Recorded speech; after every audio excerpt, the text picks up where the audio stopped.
দেখো দুই পাশে আমার দুই বন্ধু আগেই দেখিয়েছি যে চলে এসছে। তো খালি হাতে কিন্তু আসে না, আমার বন্ধুরা আমাকে এত ভালোবাসে। দেখো এই যে আম নিয়ে এসছে উন্নতি, এই যে আগের দিনে এনেছিল, আবার এইবার আবার অন্যরকম এনেছে। না না গাছেরই আম, গাছেরই আম, আম কাছেই হয়। না না কিনে আনিনি তো, বাড়ি থেকে নিয়ে এসেছি। যাই হোক, তারপরে দেখো ডিম নিয়ে এসছে, দেশি মুরগির ডিম। সব কিনে নিয়ে এসছে, মানে বানানোর সময় নেই। আচ্ছা, তারপরে সেদিনকে ইঁচড় নিয়ে এসেছিল, আর আজকে মোচা দেবে খোঁচা। ভীষণ ভালো খাই মোচা, চিংড়ি খাবো।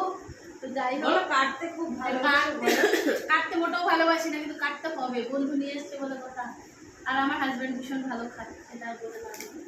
যাই হোক, এই যে আমার বন্ধু, আমি দই খেতে ভালোবাসি, আমার জন্য টক মিষ্টি দই নিয়ে এসছে। এই তুমি কি করে জানলে টক মিষ্টি? আমি দেখে জানি আমার বন্ধু আমার কোনটা ভালো লাগে কোনটা খারাপ লাগে সেটা জানে, সেই জন্যই তো এত ভালো বন্ধু আমরা, তাই না? আর দেখো গলা শুকিয়ে গেছে, এটা অর্ধেক খেয়ে নিয়েছি, আর এটা পুরোটাই আছে। তো বন্ধুরা, আমাদের সঙ্গে যদি তোমরা আড্ডা দিতে চাও তবে আসতেই পারো। আর সবাই খুব ভালো থেকো, সুস্থ থেকো। আমরা আজকে খুব খুব খুব মজা করবো। আর তোমরা একটু বলো কিছু, আমি একাই বকে যাচ্ছি। আর কি বলবো, আমাদের যে সবাই শেয়ার করে দিও, বেশি বেশি। তোমরা শেয়ার করো, তত তত তোমাদের পেয়ার বাড়বে। তো শেয়ার করো, পেয়ার আর সময় পেলে একটু চলে এসো। টাটা। সবাই ভালো থেকো, টাটা।